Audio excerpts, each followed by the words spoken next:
Hello there. What is going on, everyone? Today we're going to be doing a basing tutorial. For this video, I'll be using Star Wars Shatterpoint minis, but what I'm going to be talking about you can do with any minis for any style of game. A lot of the techniques I'm going to show you today are things that I have used for Star Wars Legion, also for Age of Sigmar, and also in this case it'll be Star Wars Shatterpoint. So this is a universal way that I like to base a lot of my minis, and I've had a lot of people see some of my battle reports and some of my Star Wars Shatterpoint videos, and people have been asking for a basing tutorial, so I figured I would talk to you a little bit about what I do with my bases. If you guys are new here to the channel, I do a lot of Star Wars tabletop gaming videos, so I'd love to have you stick around. We're doing a big $50 Amazon gift card giveaway right now for an expansion of your choice. All you have to do is be a subscriber and leave a comment on this or one of my videos, so I'd love to have you stick around, and let's dive in to these particular bases.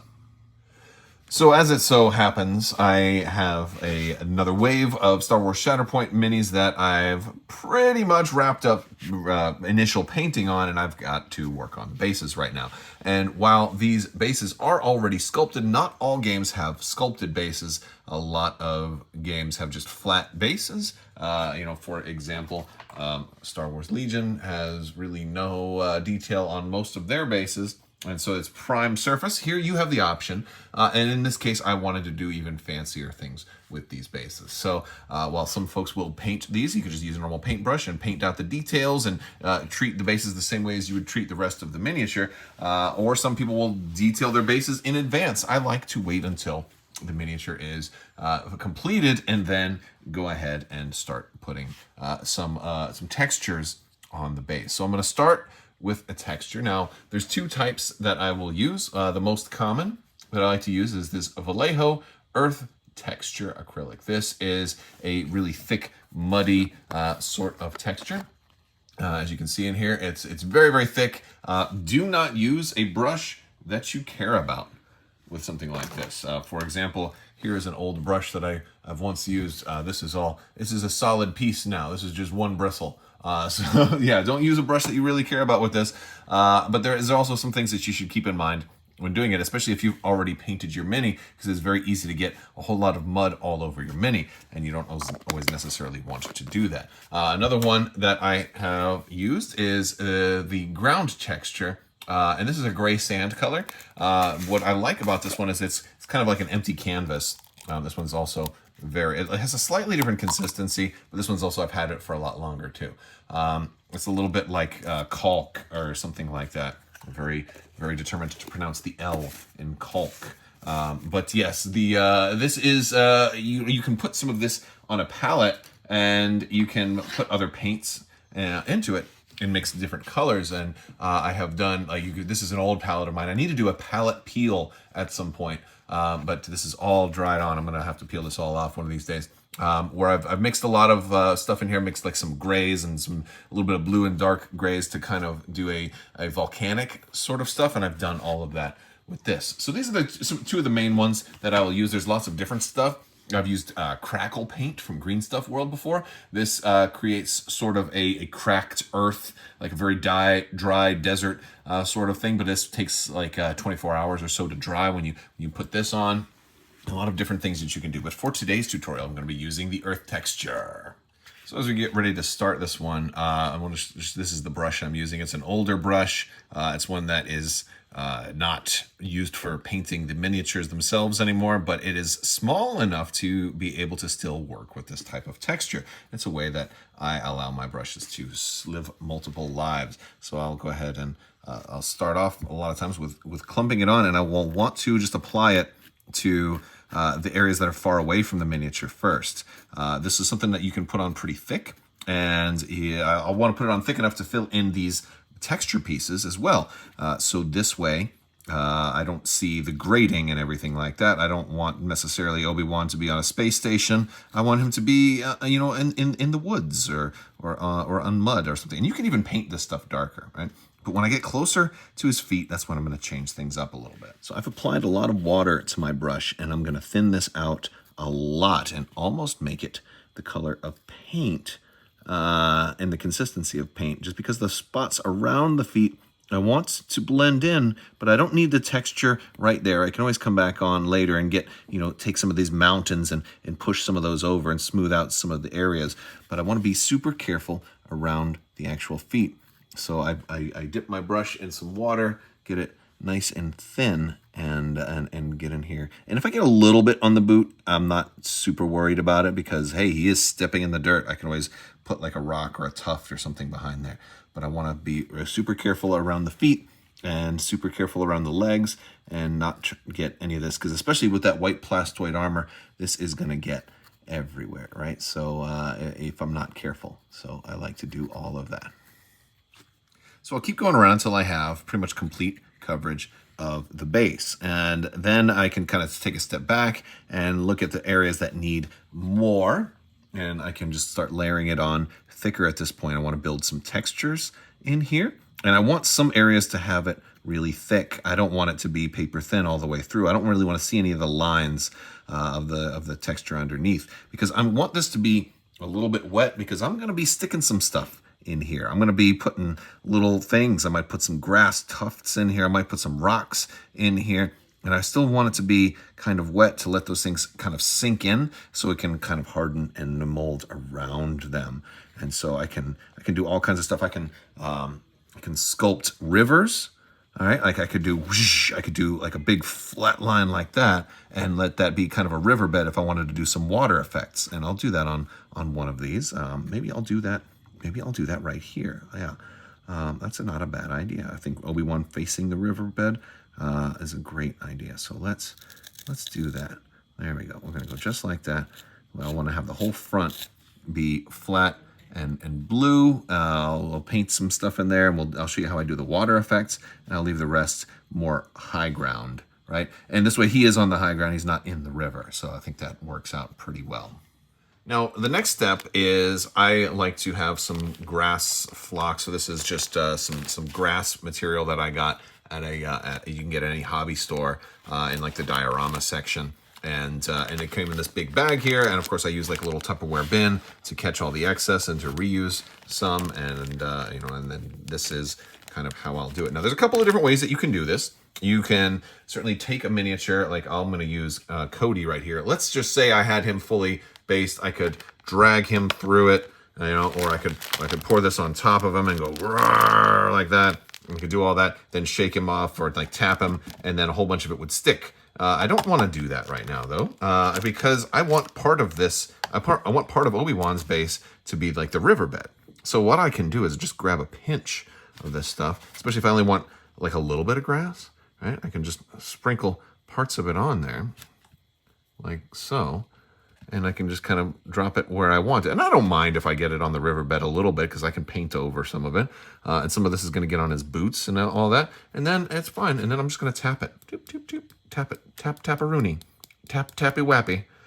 Hello there. Tap, tap, tap. Yeah. And then, and there we go. So now we have Obi-Wan with some grass, and then we can do tufts. We can do more than this, but this is a good kind of a starting, like a light grassiness. And depending on how grassy you want, you can put more on there, or you can do less. You can do just a little bit if you want more deserty or scrubland, right? I've also got these silly little jar of rocks. These are real nice decorations, and these are super tiny rocks. These are also from a craft store where I could have just used rocks from the outside in my garden or whatever. I just wanted to get some tiny little rocks, so I'd always have them. And this was really the biggest thing of rocks anybody should ever get. It's absolutely massive, and I've had this for like years now, and I've only gone through maybe 5% of it. So we got lots and lots of rocks in here. Sometimes I'll pull them out and say, all right, which one do I want? Do I want to go with like only black rocks, or do I want to go with only white rocks, or do I want to do a blend? And so I'll do stuff like that. All right, so since this is still wet, because I want to do that before this stuff dries, I can just set it on there and kind of press down. And I want to kind of put the rocks into some of those raised areas where I layered the the texture on extra thick, because that's going to mold around those rocks and kind of keep them, because even though I'm going to, I'm going to seal this miniature when it's done, I sometimes they can still fall out. And if I build like a whole little, like a hand to kind of hold it and cradle it and hold it in there, it's going to have a lot more durability long term. Next, there are tufts that you can use if you want to have little bigger pieces of grass. If you're going for something crazy, there's like there's gamer grass, has some really cool ones. I've used a lot of gamer grass stuff. Today, I'm going to be using these green ones from Shadow's Edge. Shadow's Edge sent a bunch of these out to me a long time ago, and I still use them. They actually last a while because this is enough for a lot of basing material. And these are they have like a little bit of glue on them. You can put these on a dry base already, but I like to stick them on when it's still wet in the same kind of methodology that I did with the rocks. They also make excellent ways to kind of hide a place where maybe you got some mud on the boot or something like that. They can help hide mistakes and just add a little bit of more life and natural growth to your material. I'm going to put this one between his legs, and sometimes I'll use like another brush or the back of something else just to get in there and push it down, or if you have a tool or something like that, just to push it down into the material there, and boom, there it is. And that will hold and that will stay. So pretty cool stuff. There we go. All right, so now that I've kind of got him about where I want him, I could add more things on here too. There's a lot of other cool stuff you could do. I could add, I've got like skulls right here that I think I ordered these from Green Stuff World, but a lot of different companies make these. You can put those on there. I think I did these for my Legion Boba Fett. There's like leaf flock and stuff like that you can put on some of these. A lot of different ways to dress it up and decorate. But I also want to do some painting. I'm going to paint this part blue. I'm going to do some fun stuff before I put the water effects in. But I got to let this dry first. And this takes hours for it to dry because I put it on a little thick. So a lot of times I'll let this dry overnight, or I'll get a couple of minis up to this same point and let the whole group dry. All right, so now that this is dried, I've got some blue paint, and I did get a little bit of grass over the top of this, but I'm using a nice and wet blue paint. And I'll paint over some of it. I just didn't want it to be totally grassy. And yeah, I'll go about there. On these bases, they kind of have that little that edge that kind of goes down a little bit, and so I want to make sure I get that part too. Of course, you don't have to, but yeah, we'll start off with just some blue, and this one I'm using just a Vallejo straight blue. It's pretty dark. It's a really good blue, and I really like Vallejo. So we're starting with that. We're gonna add a couple more colors. We'll add a little bit of this blue-green in there, and get it a little. We'll get it a little bit. I like this one a lot. Although, oh man, this is not much in there. Okay, there we go. We got a little bit. We'll get this kind of wet, and I'm gonna kind of mix these two together a little bit. All right, just blot it down a little bit. Get some water on there. Just blend it all around a little bit. Yeah, push it up to the lip there. Get a little wet blending, and then we got let that dry for just a minute.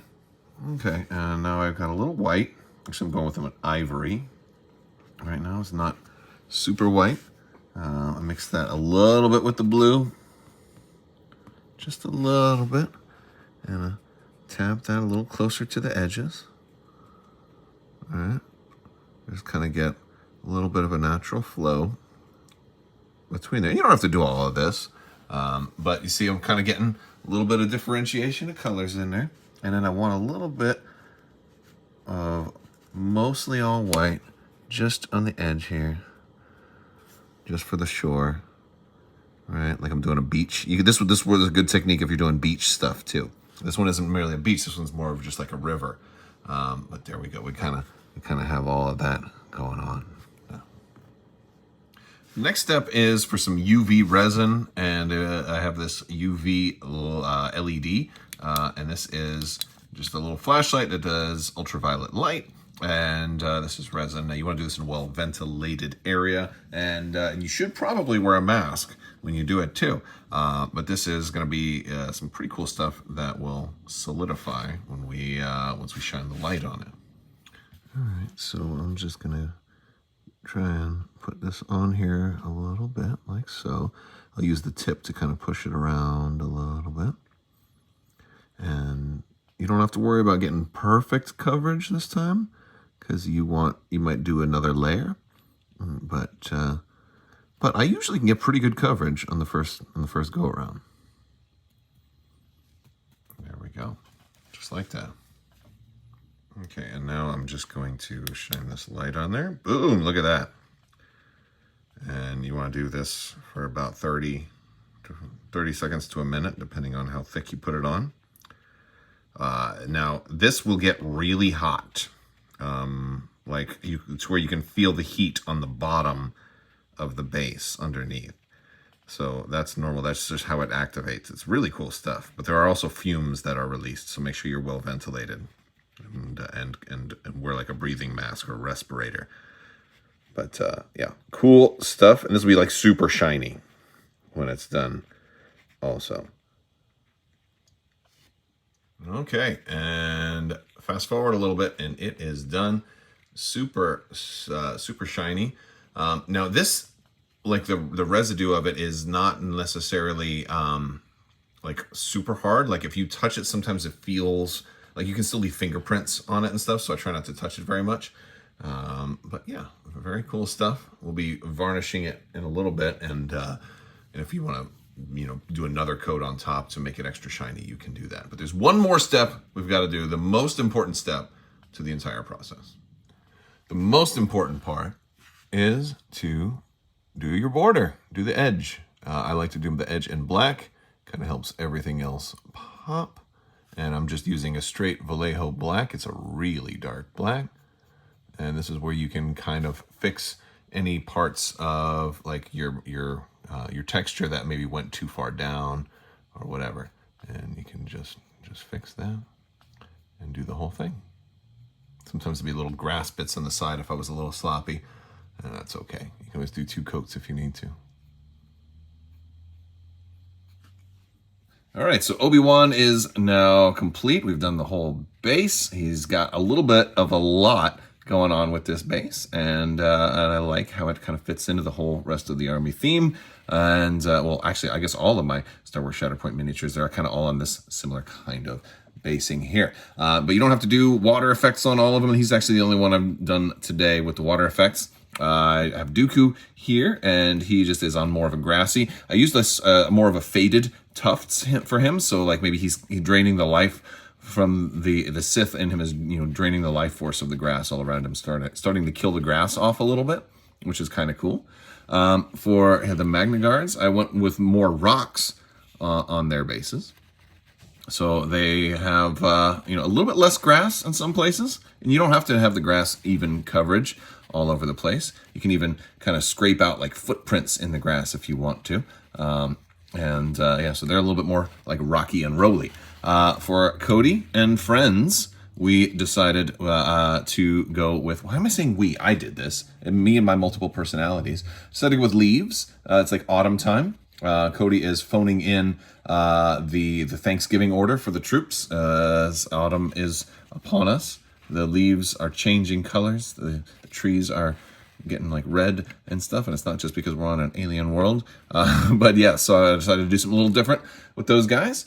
Still kind of on theme, but still making them kind of stand out a little bit. And then for Django, I went with a lot less grass, and I went with skulls. And of course, you can get these from lots of different manufacturers. They have skulls. I think GW has skulls. These are Green Stuff World skulls.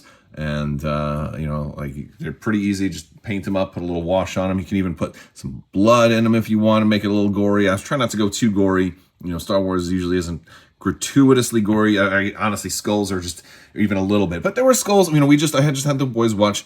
We're rewatching Star Wars. For some of the younger kids, like don't really remember it. So we're doing that again. And in episode 4, you see Aunt Beru and Uncle Owen. There's skeletons right there. So you can have a little bit of skeletons in Star Wars, and I figured Django was appropriate for that. Now, before you can play with these or store them, like a lot of that grass could still come off. A lot of the rocks and stuff could still come off. So you got to varnish you got to varnish your stuff. And I recommend using Army Painter's matte varnish. This is a rattle can. You'll shake this up. And I mean, you can use any, you don't have to use Army Painter's brand. There's lots of different matte varnishes. There's like generic brand matte varnishes you can use. Citadel has a really good matte varnish as well. But Army Painter's also pretty good. So this is just the one that I happen to have right here. And I like to, I'll spray them from about a foot away, kind of like you would do when you're priming. But I like to do a little extra focus on the basing, making sure I get those kind of nice and wet, because it does have like a gluey, kind of sticky mentality to it. And it's going to help these little bits of grass like not flake off. And because like if I went to try and play with them right now, I still could, but like little bits of that are going to eventually come off as you're moving them around, and then you're going to get like little bits of like granularity like on your play mat and things like that. So you definitely want to varnish these and then let them dry. And again, do it outside. Don't it. Also, don't do this when it's really humid and rainy outside, because sometimes the varnish can kind of bubble up a little bit. So you want to do this in the same kind of thing that you might prime. You want it to be nice and dry and cool and all of that good stuff. So now that we're all done, the likes of Obi-Wan can join Anakin, who's also already been based, and they can join the rest of the core set that I've already based in this same sort of methodology. And actually, the funny thing is, Anakin actually is kind of got the same basing as Cody. So maybe I'll be switching alliances a little bit, and maybe things will go in a different way. I thought that's pretty cool. One thing I want to note is that after the varnish, sometimes your water effects on here can still dull just a little bit. I personally think that this is still an acceptable amount of shine. It's still got the water effect that I want. But if you don't like the way it's slightly more dull after you put a matte varnish on it, you can always take a little bit more of that resin, a little bit more UV resin, and put like a thin coat on top that'll make it like super like glassy again if you wanted to do that. But this is certainly good for me. One other trick that you can do is you can, and I did this on Bo-Katan. Let me grab her. Is you can take a little bit of paint. You can take some white effects and paint on top of that, and put another layer of resin over top. And that's kind of how I got Bo-Katan's sort of explosion coming out of the water like that. It was multiple layers of the resin over top of that. So you can do all kinds of extra fun effects. Also like to put the helmets in the basing, like I did that with, of course, with Cody here. He's normally standing on a rock. I changed that up as well by having him stand on his helmet. And there's all kinds of fun stuff. So anytime you have a helmeted character or have extra helmets, they make great basing materials too. So much that you can do.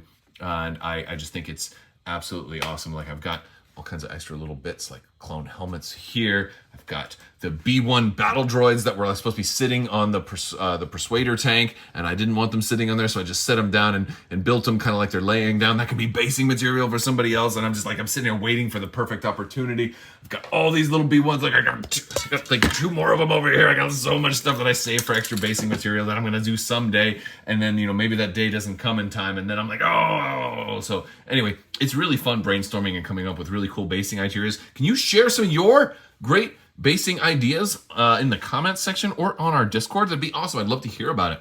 I want to thank you guys so much for watching today. Let's have a wonderful day. Go out, keep gaming, keep rolling dice, keep winning, keep losing, keep having fun while you game. That's the most important part. I will talk to you guys later. I want to thank you all so much. Big thanks to my patrons. You guys are out of this world and help make this channel possible. I will talk to you later. May the force be with you. Live long and prosper. Be excellent to each other. Party on, dudes.